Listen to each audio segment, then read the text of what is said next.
Hey everyone, this is Mike from Mike's Do It Yourself. I want to thank all of you for subscribing, and today I want to show you how to do the rear shock replacement on a 2014 Nissan Altima. Now, as you can see, I got the tire already removed, and it is on a jack stand, and I have a jack underneath the spring on the back side here. I've got the jack underneath the spring, that way we'll be able to get this out fairly easily. Now there is one bolt and two nuts that you'll have to remove. Now the nut on the bottom of this is attached to the mounting plate here, so you don't have to mess with this at all. You just have to take the bolt off from here, and this is an 18 millimeter right here. And up top you're going to have two nuts, and those are going to be 13 millimeter to take out. And you don't need to open the trunk, you just need to take those nuts off. This will come down, but just make sure that the spring is supported and the car is safely on jack stands. So it doesn't really matter either way, whether you take the bottom bolt out or you take the two nuts up top off first, as long as you have that spring supported.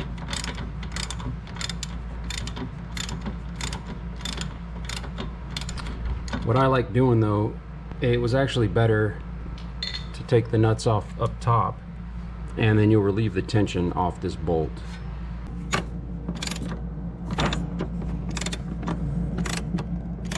As soon as you get those two top nuts taken off, this will just move around, and you'll be able to take this bolt all the way out.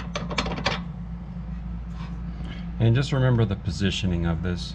You want to put it in the same way that you took it out.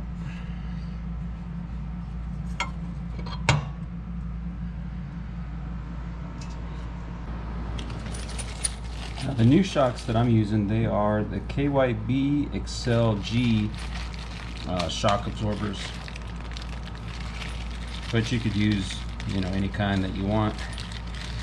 They come with a bag of hardware, so you don't have to reuse your old hardware. And to do that, you want to take the cap off, and you're going to be using, unless you buy a new one, you're going to be using the mounting plate at the top of the shock absorber. So you're going to be reusing that, and then the sleeve, and then the metal cap here, you're going to be using this also. So when you take all this off, just make sure you know exactly how it came off, that way you can line everything up again.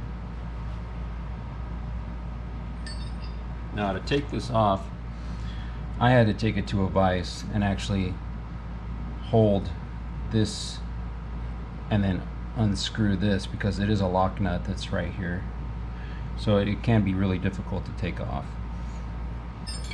And it is I just use a 5/8. It's on there snug.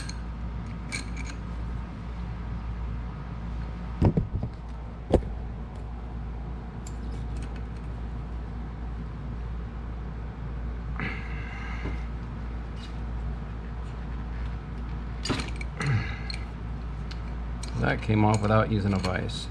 The other one I had to use a vise to get it started. Okay, once you get it almost all the way to the top, you should be able to just unscrew it by hand. And then you're welcome to reuse some of these hardware pieces if they look good enough. And this one looks just fine, but I'm going to go ahead and use the other one. It is a lock nut also. You can tell by the indentations, 3 indentations. It is a little bit like of an oval shape, so that's how you can tell that that's a lock nut. So when we take off all the old stuff here, we'll take this off, take this off, and then mounting plate at the top. Looks like it's in good condition. We can reuse that. So it'll all go like that.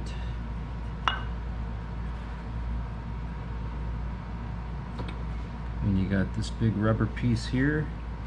You got the metal sleeve. And it comes off just like that, huh? That easily. When we put all this back together, we'll start with the rubber boot.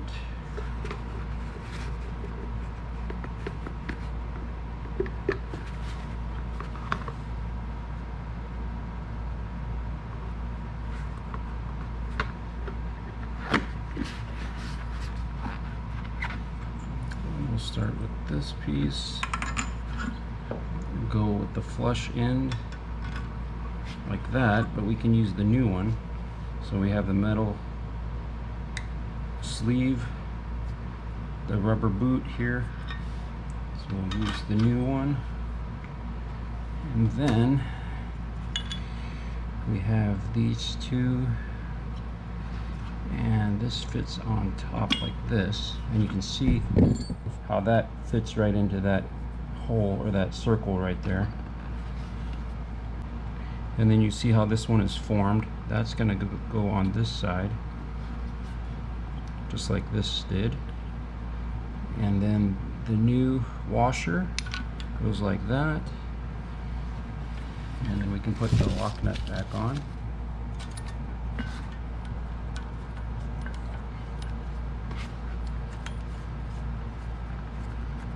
And then I'm not going to get into torques because it varies by model and year, but I'm just going to make sure that this is about bottomed out. So this is a 14 millimeter on the new one. I'm just going to have to hold it and tighten it up.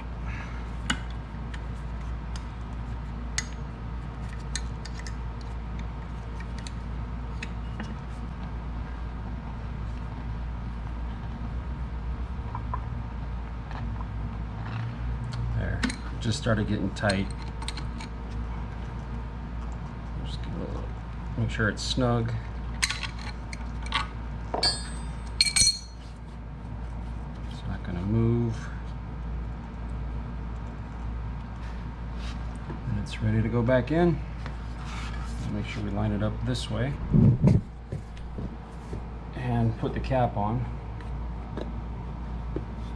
And then what I found the best way to do is just to put the top two nuts on first, and then you can raise the spring or raise the bottom of the spring to get the bottom mounting bolt in.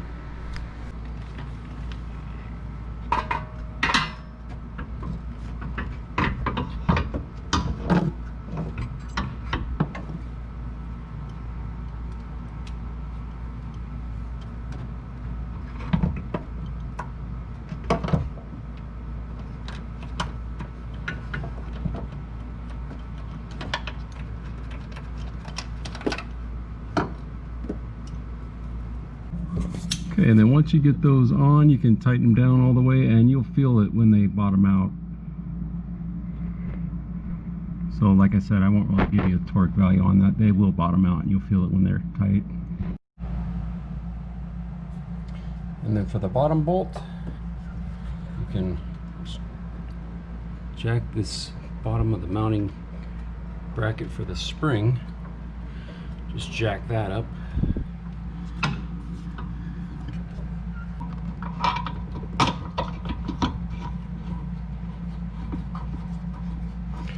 So the torque on this, it's in the vicinity of 75 to 90 foot-pounds for this bottom bolt, but it varies depending on your model, so you'll just want to check and see how tight you need to get it. After you've gotten everything tight, you can go ahead and lower your jack that's supporting your spring.